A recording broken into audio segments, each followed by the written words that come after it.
following show is a paid program. The Cam Hill Show. If you'd like to advertise your business or become a sponsor, contact the Cam Hill Show at gmail.com.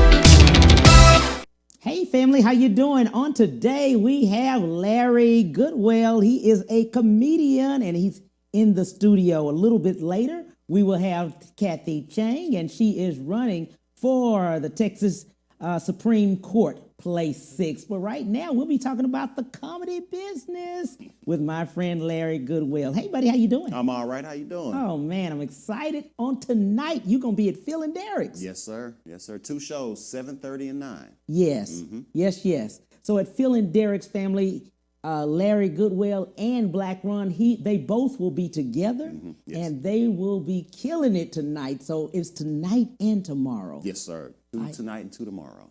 2 tomorrow. Mm-hmm. Wow, that's good. That's good. How did you get into the business of comedy? Most of us start off the same way. Yeah. We start off as class clowns. Mm-hmm. That's how I started, and it continued after school. Yeah. And people had always told me try stand up, and I was, I'm not doing that. I want to work a regular job. And then my best friend at the time, he passed away.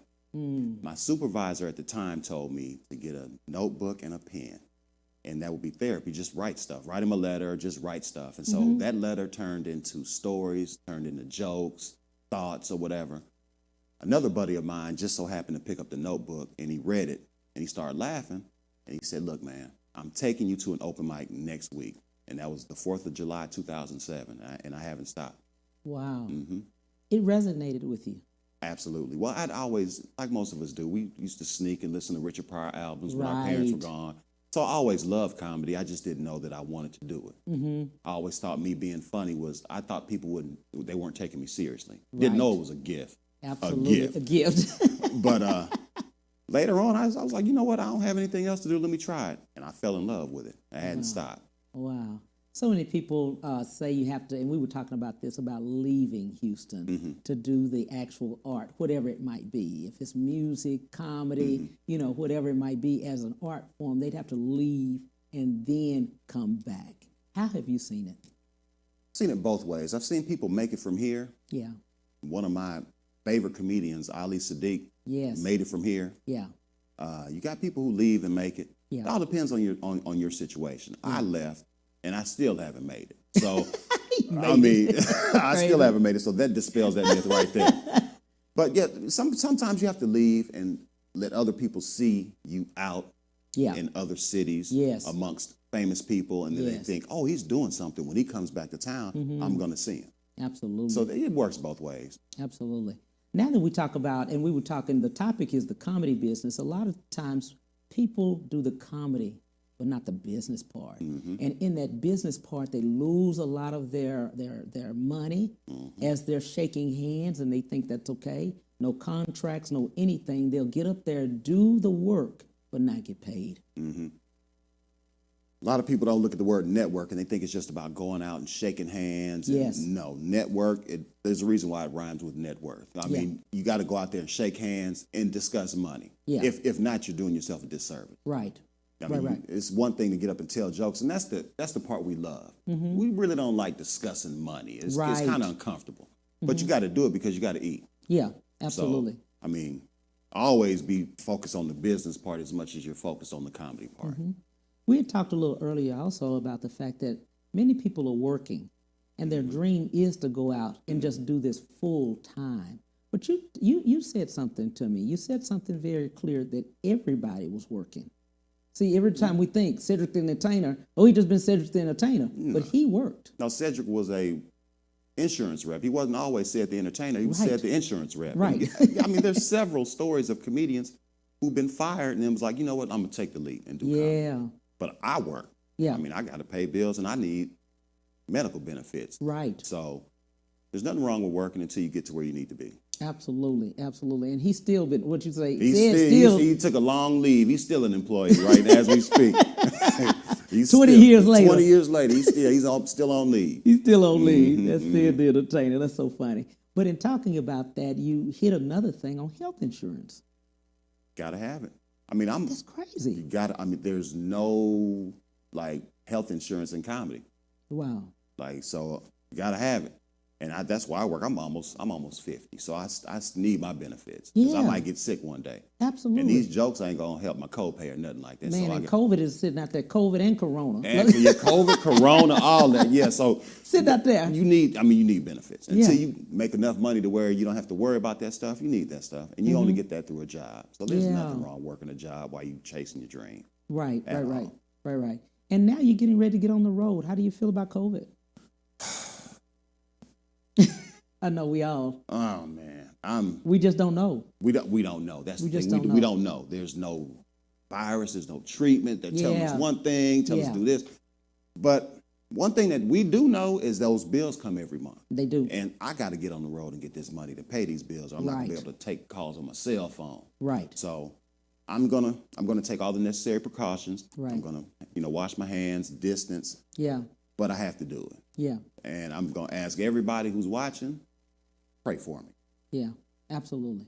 Got Absolutely. to. Yeah. But I'm gonna hit the road. But the funny part is, the crazy part for all of this is like, wow, were we that dirty before? I mean, I never realized that touching my face was such a problem. Like I must have been that dirty to where I gotta wash my hands every 20 minutes now for Exactly. 20 seconds. I Exactly. usually, and then I'm Exactly. done. I gotta sing the happy birthday song and then I'm done. I never even thought about it. It's not my birthday, but hey, they're doctors for a reason, so we're gonna do what they say until Yeah. we get this thing controlled. but the crazy, I was talking to another guy, and it was so funny. He was saying the fact that, you know what, people are dying because we're cleaner, and then, and getting sicker because we're cleaner. We did filthy the whole time. I never knew we were that dirty, but hey, that's what they say. So let's just wash our hands and stay 6 feet away from each other. Absolutely. And pray for me because I need Yeah, it. absolutely. You're going to be fine. There's another comedian. I won't say his name. Mm-hmm. But he had a bunch of negative stuff. He didn't believe in Corona. Right. He didn't believe in it at all. Right. And he No mask, no nothing. mask, no nothing. Yeah. Went to a show, got it, and he's no longer with us. Wow. So I'm gonna take it seriously. Yeah, it Got is. to. It's serious. It's major. It's major. Voting is major now. Yeah. I mean, It we're in is. early voting here in Texas. So this is our first 2 weeks. I mean, we're going to do it for 2 weeks, the 13th through the 30th. And then November 3rd, of course, is the day of election. Yep. Wow, that's crazy. Yep. I made my voice heard. Yeah, I did that. that's So, good. Yeah. That's good. In doing so, in looking at tonight, I can't wait. is this your first time getting up there again before, like pre-COVID?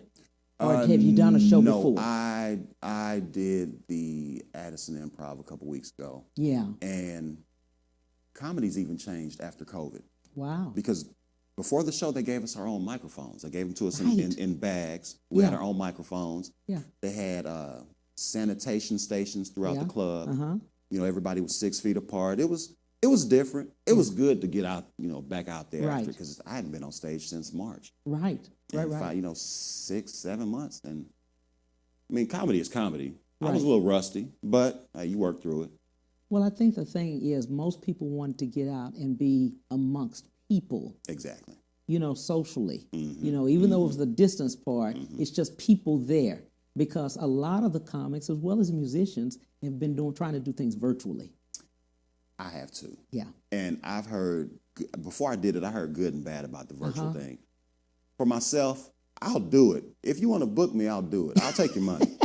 But for myself, I like to hear the laughter. Yeah.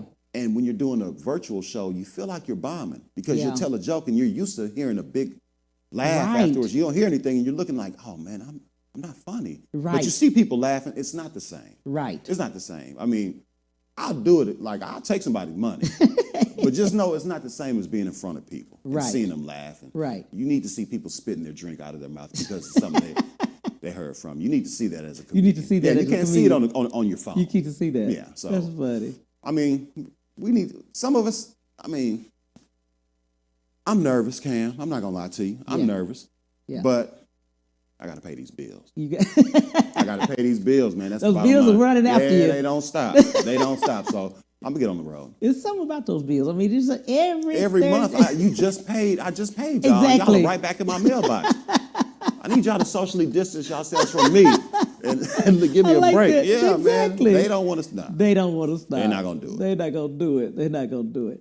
As far as local comics, and we were talking about going mainstream, what do you think being in Houston? Because you're here, you see how Houston is. What should they do? Even now during COVID, should they work on things? What should they do? They should keep doing exactly what they're doing. Right. Because I'm going to always defend the home team. Yeah. I'm a Rockets fan, Texans fan, Astros fan, Yeah. Dynamo, U of H, Houston. Right. So I'm a big fan of the Houston comedy scene also. We've got one of the best, excuse me, we got one of the best scenes in America. Yeah. So I'm going to tell all the comedians, keep doing what they're doing. Right. Because they're going to come. If you build it, they will come. Right. And we're building it now. Yeah. They're going to come. Yeah. A lot of people are scared to leave. Yeah. Because this is their comfort zone. Yes. Yes. Then nothing gets accomplished in your comfort zone. Right. Right. Nothing at all. Now, you don't have to necessarily leave Yeah. to make it. You have to leave your comfort zone. Right. Not the city, but your comfort zone. Your comfort zone. But all the comedians in Houston, I mean, we've got one of the best. I've done comedy in almost every major city in America. And I'll put our scene up against anybody. Really? Absolutely. It's that strong. Absolutely. Hmm. Now, we got some things working against us. We're spread out. Right. You know, everybody has a centralized location where the comedy clubs are. Mm-hmm. Ours, you know. But Houston's got one of the strongest comedy scenes in America, and I'll stand by that. Wow. Wow. And a lot of people that like you said, Alex Sadiq, for one person. Ali. He's Shout out to him. Oh, man, Ali's great. Yeah. He's great. And the funny thing is, we're the same age, so I feel uncomfortable saying I look up to him because we're the same age. But in comedy, he's like 20 years older than me. Yeah. But yeah, no, he's proof that you don't have to leave. Right. You can leave to go get a check and come back. Yes. Yes, So yes. you don't have to leave. You don't. Some That's people good. do, but you don't have to. That's good. Especially with social media and the internet. You don't have to leave. Absolutely. We were talking about social media, and we were talking about the fact that when you first started back in 2007, let's talk about how social media has changed. Okay. Well, when I started, there was virtually no social media. It wasn't like it is now. Right. I started the old way. You know, you do your time, you do your 10,000 hours, and hopefully somebody will see you. Right. And Go to then open you mics. go to open mics, Yeah. and then you get booked Yeah. to open and then feature, and you get on the road, and you know that old way. And it still works because Right. I have friends who've gotten on the same way. But social media came, it really blew up in 08. It really, I just remember Twitter Right. and being approached with, hey, you want to do a sketch? I'm like, no, I don't want to do a sketch. Right. I'm a stand-up comedian. I stand up in front of people for 10, 15, 20 minutes and make them laugh. Right. I'm not worried about being funny for a minute, Right.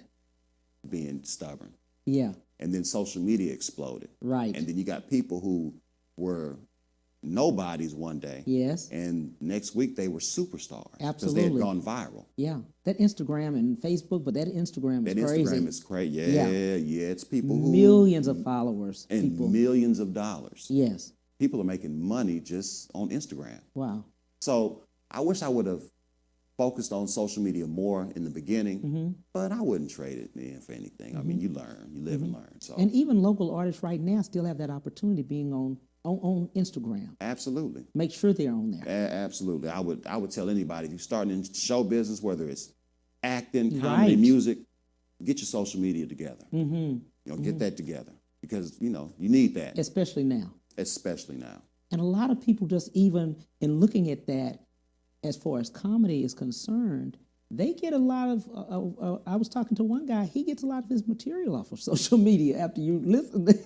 You go through it. You can't help it. You can't help but get a lot of your material on social media.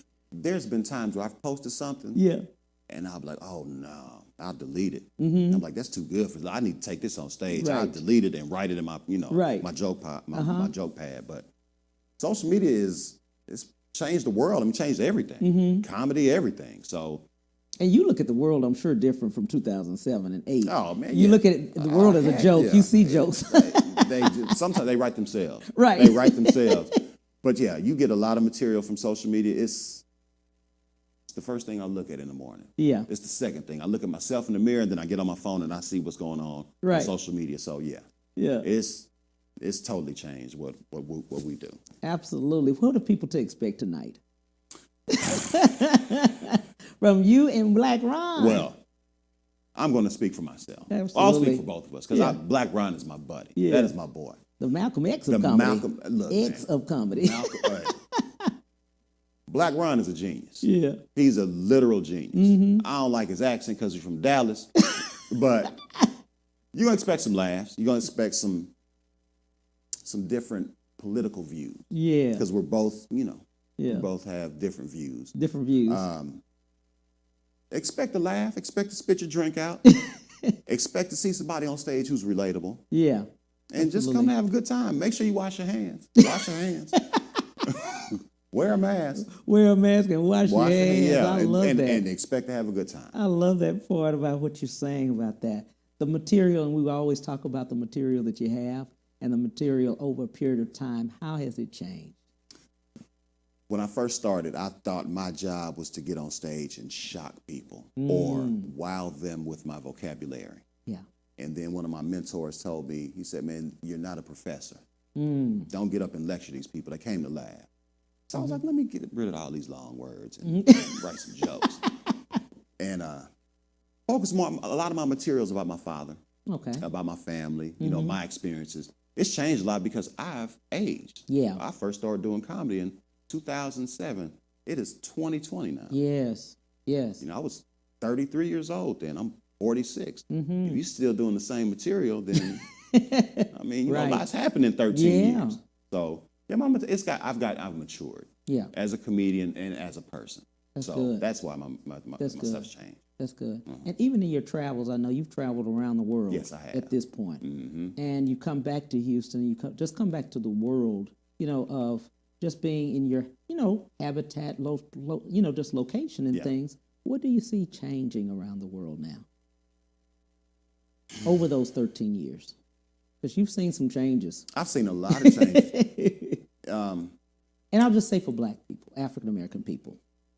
Let's just center it around that. Let's just get straight. Good. Yeah. I've seen a lot of good stuff. I've seen a lot of bad stuff. Yeah. Good stuff is we're becoming more aware of who we are and where we come from. That's the good part. What we come from. What I don't like is we put each other in boxes. You're either this or you're either this. You're Democrat, you're Republican, you're a hater, you're not a hater. No, but people are a combination of a lot of things. I'm conservative about some things, and I'm liberal about a lot of things. So, yeah, we just put people in a box. You're this or that. No, we're Black and we're everything. Yeah, and this George Floyd thing with racist, I mean, I love what Will Smith said about that and the fact that he was saying that it has been going on forever. It's just being filmed. It's just being filmed. Absolutely.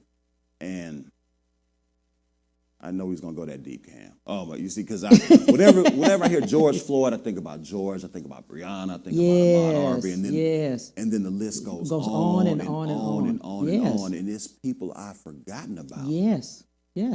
I mean, I agree. Wow. I agree.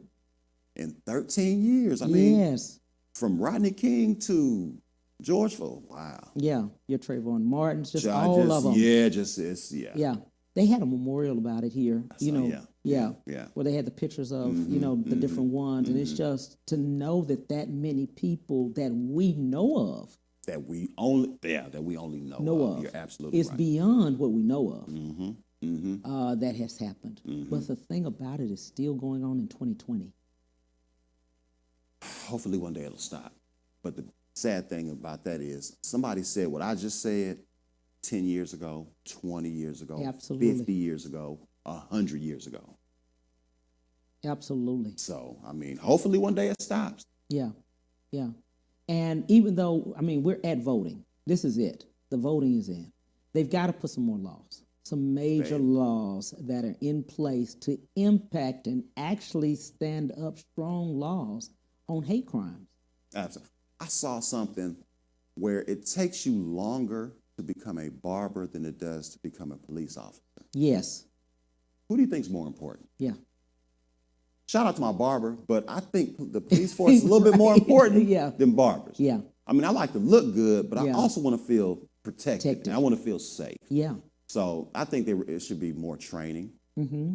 I think you should, Especially diversity training. especially diversity training. Mm-hmm. I think that you should walk around without a gun for a while. That shouldn't be the only way you negotiate. Yeah. You should be able to talk to people. Right. Now that's a good one. Yeah, you shouldn't. Yeah, you have to earn the right to carry a firearm around instead of being granted one the first day of work. You should earn that right. Wow, that's good. That's good right there. That is really good. I like what you said about that because of the fact now they're running out of ammunition at all of the at the places, you know, at all the stores and stuff. People were standing in line for ammunition. Cam, They said they ran out. I get up every morning and I look for. I love the Second Amendment. I'm a Texan and I love the Second Amendment. I'm armed. So I wake up and look at ammo every morning. Yes. And ammunition it's hard to come by. And if you do find it, it's a lot more expensive. Now, see what you said. It's hard to come by. Yeah, it is. People, we don't even, the people not looking for it and stuff like that, or the people that are, it's like they had a line out there. I kept thinking to myself, what is going on? Why are they at the store? Why are they in the line? Now, I'm thinking it was something else, and it was for ammunition. I'm not a conspiracy theorist. Yeah. But one thing I have paid attention to, there has been a severe increase in black gun ownership. That's one of the few documents that you fill out when you go buy a gun. Yes. You can't say, I don't want Other. No, you can't. You can't say other. No, you can't say I refuse to. I refuse, right. No, it's this. You're going to check one of these boxes, or you're going to walk out here without a gun. Right. So your nationality, you have to put on that. You have to. Yeah. There's been an increase in black gun ownership. So with that, it's ironic that that's happened, and then there's an ammo shortage. Yeah. Yeah. Because I'm going to be honest with you. I've joined several groups on Facebook, gun owners. Yeah. And I took my picture down for a while. I don't want them to know I'm black. Yeah. They don't have an ammo shortage. They don't. They absolutely don't. As a matter of fact, I can go to a website right now and get ammo and have it delivered to me in a few days. That is crazy. You took your picture down. Yeah, I took it down for a minute because I don't want them to know. Right. And the beard might scare them. Yeah. Like they might think I'm something else, so they're not going to, Right. They don't have an ammo shortage. That is something. They don't. And if you follow me on social media, if you're trying to get ammo, I will direct you to the right sites. I love it. Tell the viewers what you'd like to tell them for the last few minutes, just talking to the viewers. All right. Number one, pray for me. I'm hitting the road. Pray I don't get COVID. Pray I do a good job tonight. And pray that this election turns out the way we all want it to turn out. And go vote. Yes. Go vote. I know there are a lot of people who don't want to do it. Go vote. Just go do it. Absolutely. I love that. I appreciate you so much, Mr. Larry Goodwell. Thank you for having me. Comedian, Phil and Derek's tonight. 7:30 and 9. There you go. 2 shows. 2 shows, 2 days. 2 days. 7:30 and 9 tonight, 7:30 and 9 tomorrow. Absolutely. We're out of here and we'll be back. And I will be with Kathy Chang. Thank you, Mr. Larry Goodwell. I appreciate you, buddy. Be right back to the Cam Hill Show after these messages.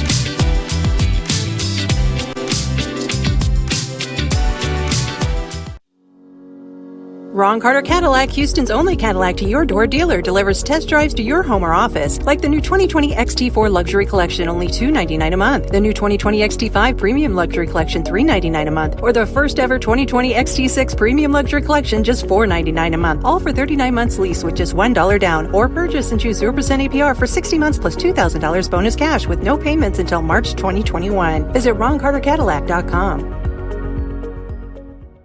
I'm a Texas voter. And I plan to vote by mail-in ballot. I'm a Texas voter. and I plan to vote safely in person. I'm a Texas voter. And I plan to vote early. I am a Texas voter. And I plan to vote safely in person. In this coming election, voters aged 50 plus will make all the difference. Will make the difference. Will make the difference. Will make the difference. will make the difference in elections across the state. So make a plan now. So you can vote however you choose. It doesn't matter where you vote, how you vote, or who you vote for. What matters. What matters. What matters. What matters is that you have a plan to vote. For more information, Head to aarp.org/tx. Vote. Vote. vote. Đi bầu cử. और vote करना मत भूलिएगा। Vote. Vote. Vote. 唔該，去投票。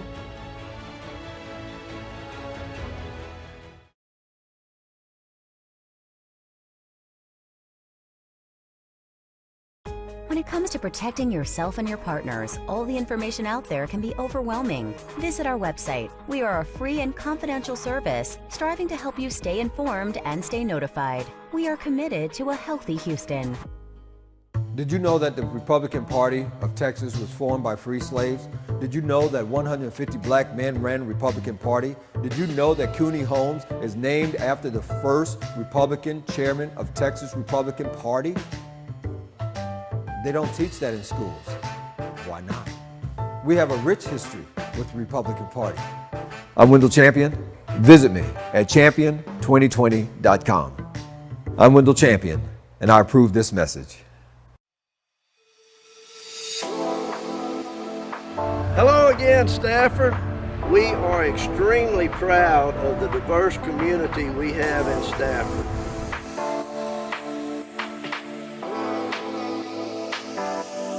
We need you to get out and vote for Cecil Willis.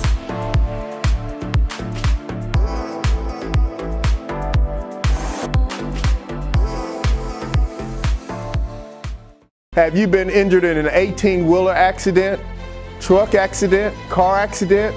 Was someone texting and ran into the back of you, not paying attention? It doesn't matter what it is. Give me a call, Attorney Willie Powles. We'll fix it today. The number is 281-881-2457. Again, that number is 281-881-2457. We'll fix it today. Call Attorney Willie Powles. We'll be right back to the Cam Hill Show after these messages.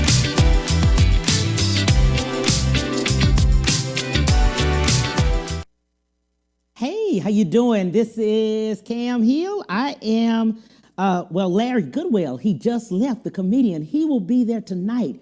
Phil and Derek's 7:30 and 9:30. Two shows tonight and tomorrow. I believe so. Let me make sure. No, it is 7 and 9:30. Let's be sure. Phil and Derek's tonight. Right now, we're with Kathy Chang, Texas Supreme Court, place 6. She's a candidate. Hey, lady, how you doing? Hi, Cam. Oh, I'm so glad we're doing this. The topic today is Texas justice system. And I love what you said. First thing, just a little bit about you. You said you're an immigrant, you're a single mom, and you believe justice is for all. That's right, Cam.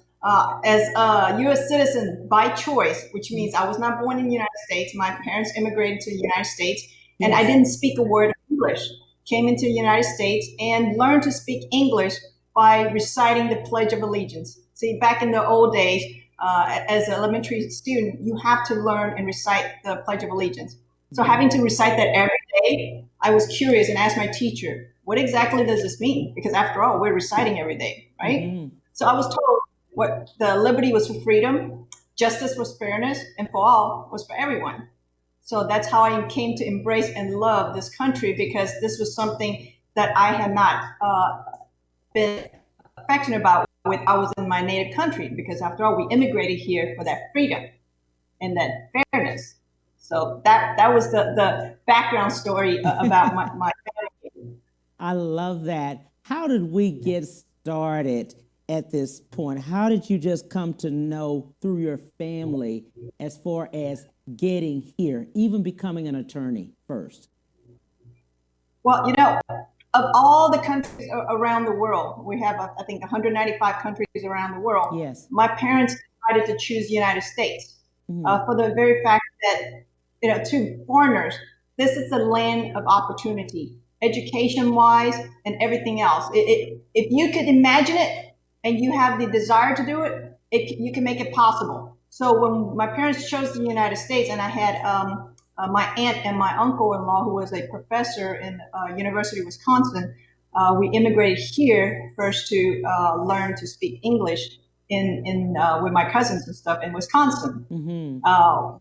We settled in and moved down to Louisiana. That's where I grew up. Went to school, went to college, LSU, then went off to law school at South Texas College of Law, which is now South Texas College of Law, Houston, obtained my law degree.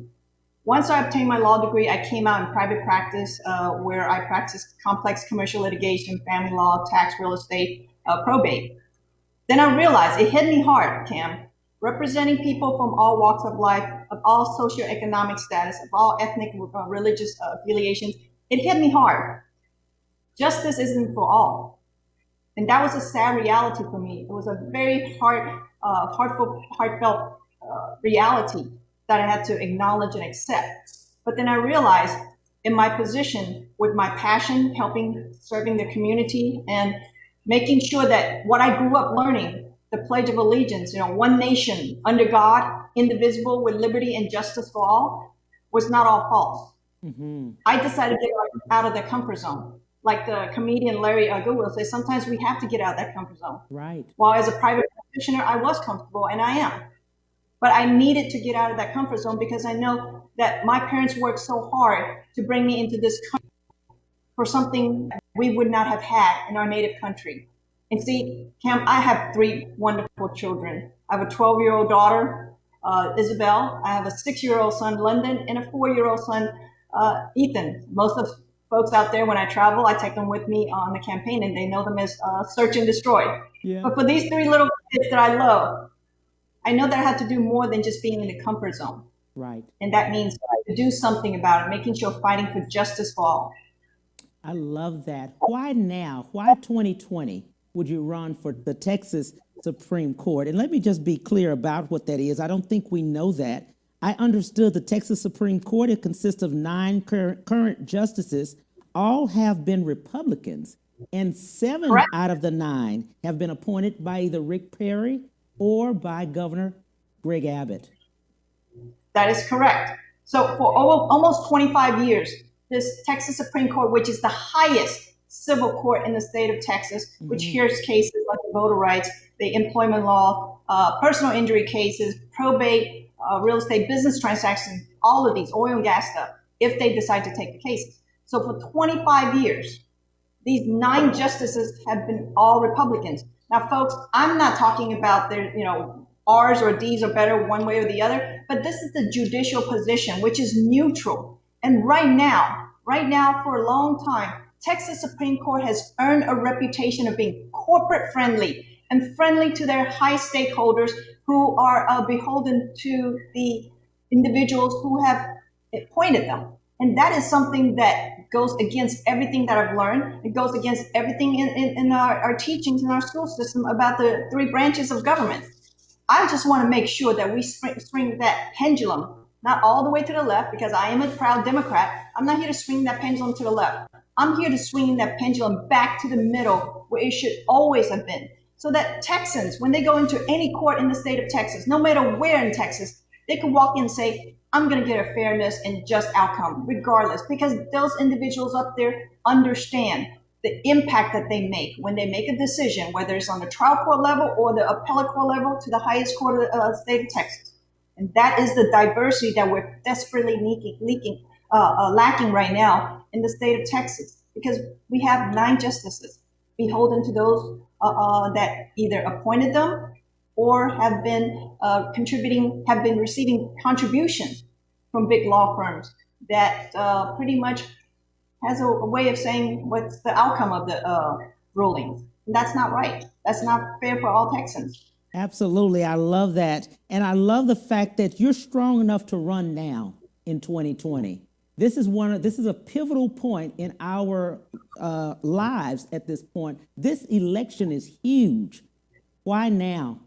This is a huge election. Actually, this wasn't my first election. In 2018, I was the first Asian American to ever come out and run for the same position. The reason I'm running for this position again is because the Republican incumbent in 2018 after the election got appointed to a federal position, and this position came open again.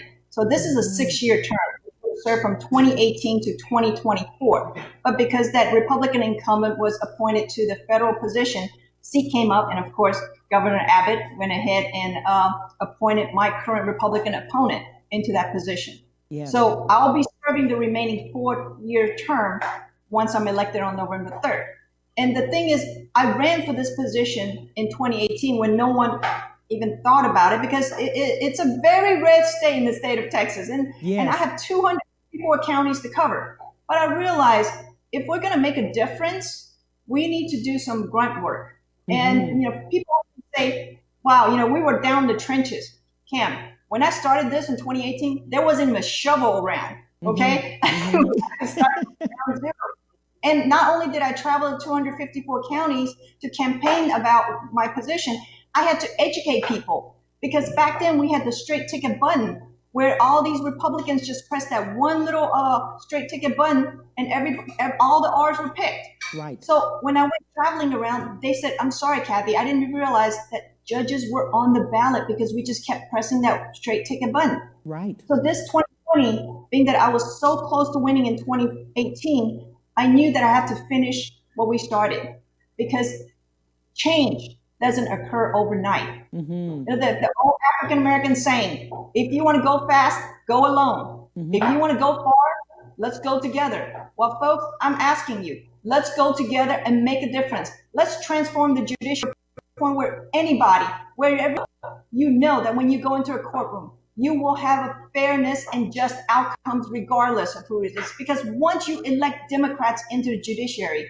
you will know that those individuals have diverse lenses to see the areas of greatness that's desperately lacking right now. When people see me, they think it's the Asian American diversity, but Cam, reality is the diversity of lenses. I'll be the first Asian ever elected for the Texas Supreme Court. For this election cycle, we have the opportunity to elect the first African American female to the Texas Supreme Court, and that's Judge Stacey Williams, the first female to be elected to the Chief Justice position, Judge Amy Clark Meacham, and the first Latina woman who has served on the all lower court level, Justice Triana Giselle. History, first time in history, 4 diverse women of diverse background, life and legal backgrounds, to be elected to the Texas Supreme Court. It doesn't get any better than this. This is why I'm running. This is America, doing things that you couldn't even imagine if you're outside of this country. And as a woman of color, you should be running to the polls, not just going to the polls. You should be marching to the polls and wanting to cast that vote for all these wonderful Democratic candidates. Especially, I love that. I love the way you are, Kathy, because one thing I do know, even on the trail, I've seen you over 200 places. You've been counties. You have been there. You have been in the trenches with your children, because you take them with you. And I love that. I love the fact that one thing, you're passionate about the fact of fairness and justice. That's your motto along the way, fairness and justice. That's right. And Cam, what I want to tell everybody, look, even if you feel like your voice doesn't matter, I'm going to tell you, it does. Every voice counts. Every vote matters. This is why I travel so hard across the state. People ask me, why are you going to rural counties, right? Those folks, it's just not few votes. It's not about the quantity. It's about the quality. Yes. The time that I get to spend with voters, letting them know, every constituent, hey, I don't care who you are, where you come from, but your voice matters. Get out and vote, because it's not just the presidential election on the ballot. It's not just justice on the ballot. It is about democracy. Yes. Until you realize that when your freedom and your liberty gets taken away and that fairness gets taken away, you have no idea how privileged we are as Americans. So please, folks, don't take that for granted. Get out there and vote, because That is the best thing you could do for yourself, for the next generation, and the generations to come. Let's make this country the wonderful country that I love and embrace and grew up to say, this is my country. Absolutely. I love that, Kathy. And there's some changes that you have been speaking about, making immediate changes that need to be happening right now. Let's talk about those changes. So let's talk about this. We have so many things going on, and also earlier, comedian Larry had brought up the Black Lives Movement and so forth. Yes. The problem with this country is this. While we have the Civil Rights Act that enacted over 50 years ago, the reality is society thinks that just because we have the Civil Rights Act and the Voters' Protection Rights and all these laws in the system, that some of these things doesn't exist, like disparate treatment, voter suppression, implicit bias. You know what? That's the problem with our society. We need to recognize and we need to acknowledge the existence of implicit bias. And once we acknowledge and recognize that, then we need to deal with the issues instead of sweeping under the carpet. That's what has happened in transition to the Black Lives Movement. We don't want to address it because it is too sensitive. But you know what? The less we address, the longer this hate and this anger and this pain will continue. The wound has been there for so long that the longer we stay away from addressing the issues, the deeper the wounds will be. And it's going to be harder to heal. So we as a society, whether it's in the judicial branch or any governmental branch, we need to address the existence of all these implicit bias. We could talk about reform all we want. That's just a word, a term that we put to police reform or judicial reform. We need to actually make sure we effectuate it by actions, not just by not talking about it or even talking about it and not dealing with it. Acknowledgement, recognition, those are the key things, and then addressing it and coming up with a solution.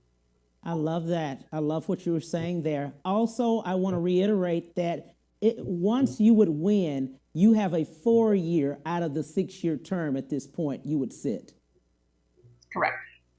So once I am on the Texas Supreme Court, and here's the thing, Cam, a lot of people see me as Asian American, so they keep asking, so what are you going to do for the Asian American community? Cam, I'm not just going to do things for the Asian American community.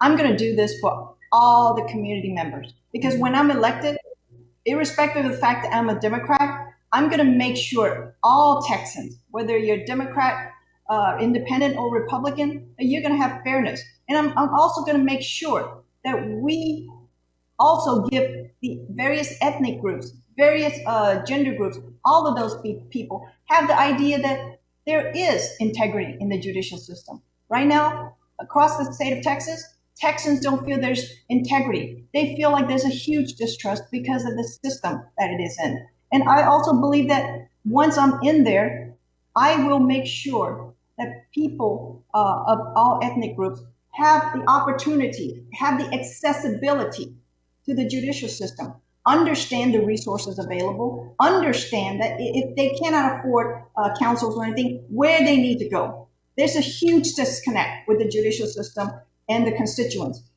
In 2018, Harris County elected 17 wonderful women of color to office. For the first time in history, we've seen the dynamics change in Harris County with respect to the reputation, the positive reputation as a result of that election in 2018.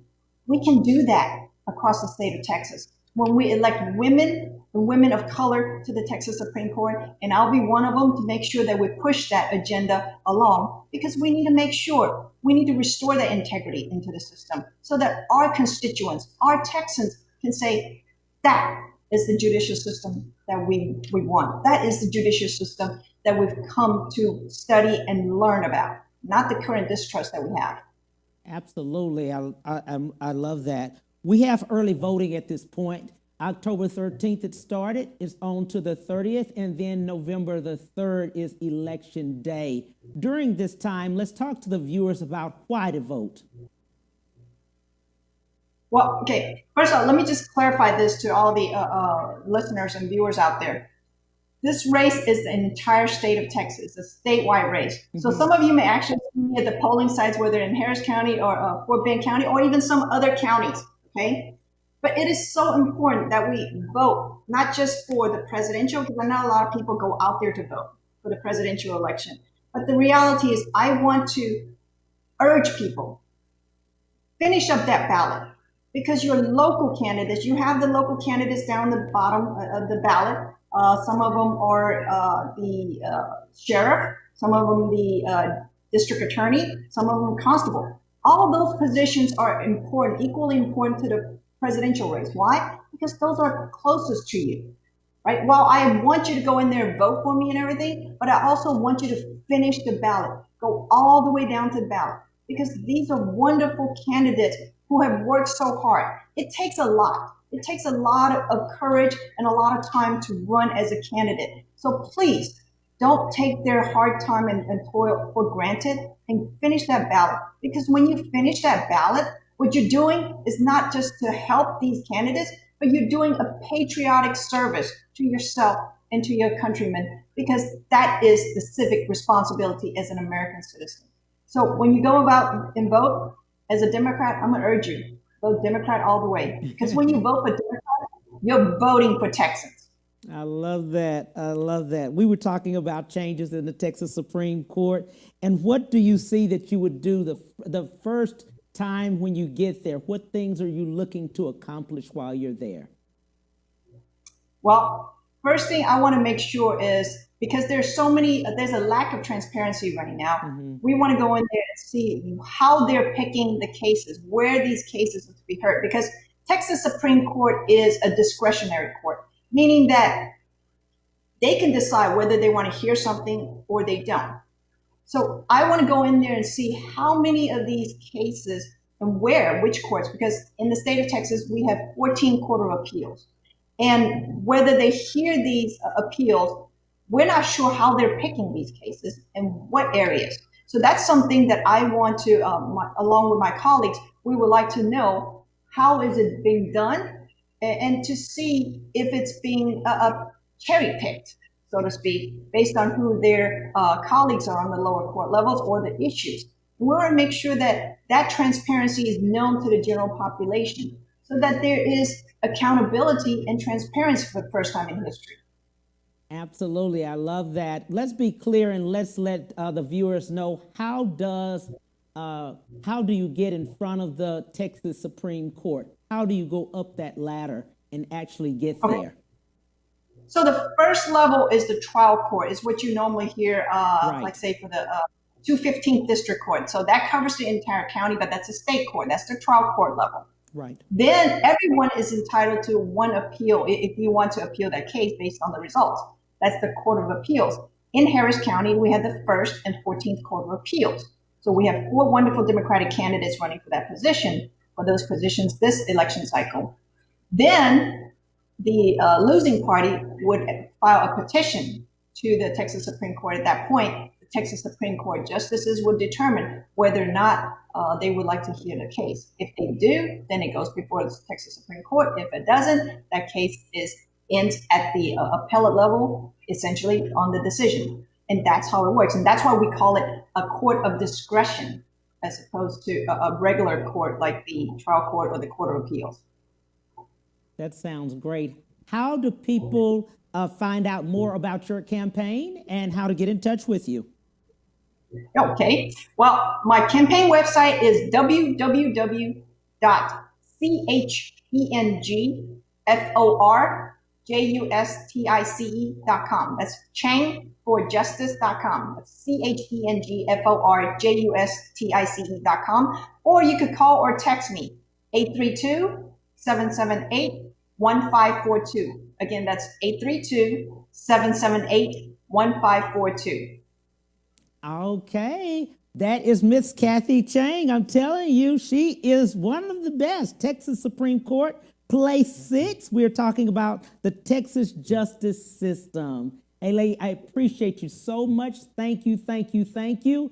And October the 13th through the 30th is early voting. And November the 3rd, that Tuesday, will be Election Day.